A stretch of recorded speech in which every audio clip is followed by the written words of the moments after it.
Buenas tardes, somos el equipo Virtual Tail y vamos a presentar el estrés.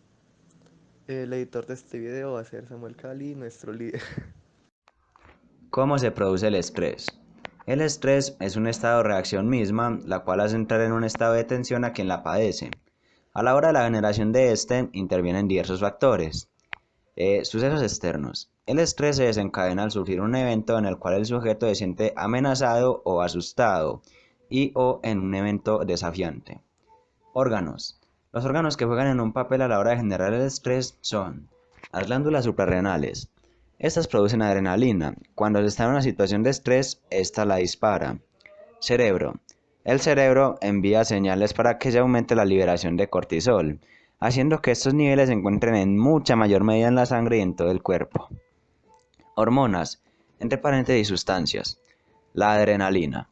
La función de la adrenalina es el desarrollo del estrés y actuar como hormona y también como neurotransmisor. Esta contrae los vasos sanguíneos, aumenta la frecuencia cardíaca y dilata las vías aéreas. El cortisol. El cortisol se une a las proteínas en el plasma sanguíneo, principalmente la globulina fijadora de cortisol, entre paréntesis CBG, y un 5% a la albumina. El resto, entre 10 y 15%, se encuentra circulando libre. Cuando la concentración del cortisol alcanza niveles de 20 a 30 UGDL en la sangre, el CBG se encuentra saturada y los niveles de cortisol plasmático aumentan velozmente. Células diana. Las células diana hacen parte de que la hormona reconozca a quien la recibe y haga lo que está destinada a hacer, en este caso la adrenalina, la cual se dispara para hacer los efectos del ya antes mencionado estrés. A continuación, vamos a emplear este gráfico para mostrar los procesos de generación del estrés y los mecanismos de reacción.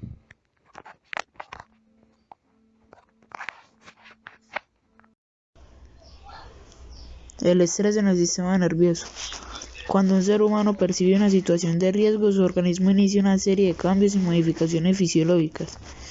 En el sistema nervioso, los mecanismos que se activan ante una situación de estrés son eje hipotálamo hipofisario adrenal (HHA), que es el responsable de la liberación de glucocorticoides (GL). Esta desencadena la mencionada reacción ataca o huye. La acción determinada es tomada de manera rápida e impetuosa y el sistema nervioso ya se encarga de llevarla a cabo. A lo largo del día se nos presentan situaciones de alarma que nos alteran. El cuerpo reacciona y produce cortisol, lo que nos ayuda a enfrentarnos a la amenaza. Nuestro cerebro y más concretamente nuestro hipotálamo, mediante una combinación de señales hormonales y nerviosas, provoca que las glándulas suprarrenales, ubicadas encima de los riñones, comiencen a secretar una oleada de hormonas entre las que se influyen la adrenalina y el cortisol. La adrenalina aumenta su ritmo cardíaco, eleva la presión arterial y aumenta el suministro de energía. El cortisol, la hormona del estrés primaria, aumenta azúcares en la sangre, aumenta el uso de su cerebro de glucosa y aumenta la disponibilidad de las sustancias que reparan los tejidos.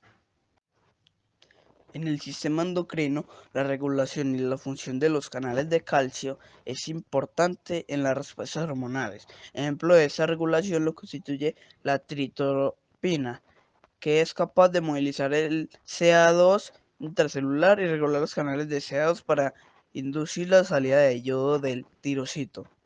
Los canales de calcio sensibles al voltaje se encuentran en una membrana plasmática de células musculares, neuronas y células gliales.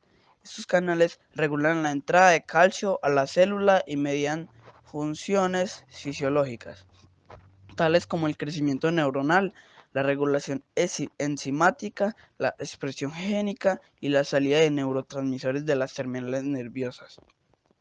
Los canales de calcio sensibles al voltaje son proteínas transmembrana que se encuentran ampliamente distribuidas en diferentes tipos celulares, excitables y no excitables. Corresponden a la principal vía de entrada de calcio en el músculo cardíaco y el músculo liso. Participan también en la salida de neurotransmisores desde células endocrinas y neuronas sensitivas hacia como en procesos de generación axonal.